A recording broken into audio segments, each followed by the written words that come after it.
محمد شهزاد د افغانستان لپاره د چین په ایشیا کپ کې لوبیږي. هندۍ پیغلې په 2023 نړیوال جام کې نسیم شاه غواړي.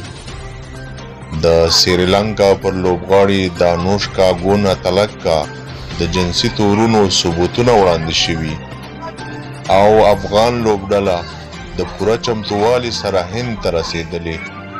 سلام، وخت مو په خیر. سمون ټي وي ته ښه راغلاست. ویډیو در سره لایک او شیر کړئ. د نورو ویډیوګانو لپاره مو فالو او سبسکرایب کړئ. د افغان لوبډلې بریدګر لوبغاړی او وکټ کیپر توپ وهونکی محمد شهزاد د کورني کرکټ د بهترینې کارکردګۍ وروسته ملي لوبډلې سره یوځای شو. محمد شهزاد چې د افغانستان لپاره ډېرې لوبې ګټلې، د اوږد ځنډ څخه وروسته یو ځل بیا د راتګ هرکلی شوی. مینوالي په تمه وو چې شهزاد به د 2023 نړیوال جام برخه وګرځي، خو هغه شان ونه شو.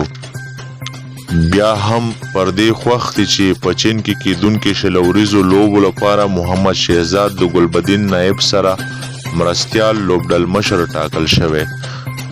دغه لوبو کې افغانستان د هند، پاکستان، سریلانکا او بنگلادیش سره د کوارټر فاینل په مرحله کې قرار لري.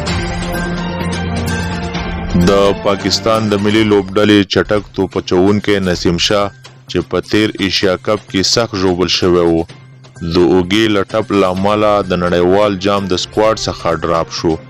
په هند کې مینوالي جونې د رغېدو او نړیوال جام کې د لوبېدو تمه لري.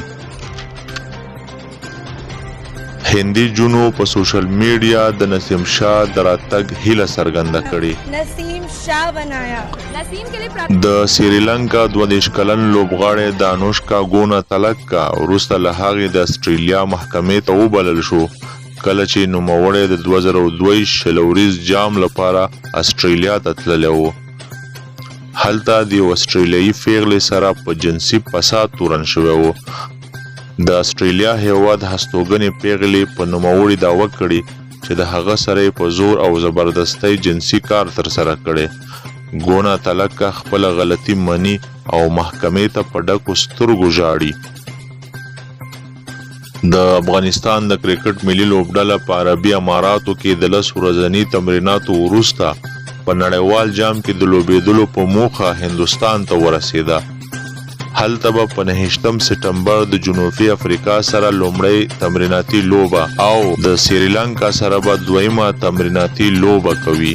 افغان ملي لوبډله به د اکتوبر د میاشتې پر 9 نیټه د نړیوال جام لومړی لوبه د بنگلادیش پر وړاندې ترسره کوي.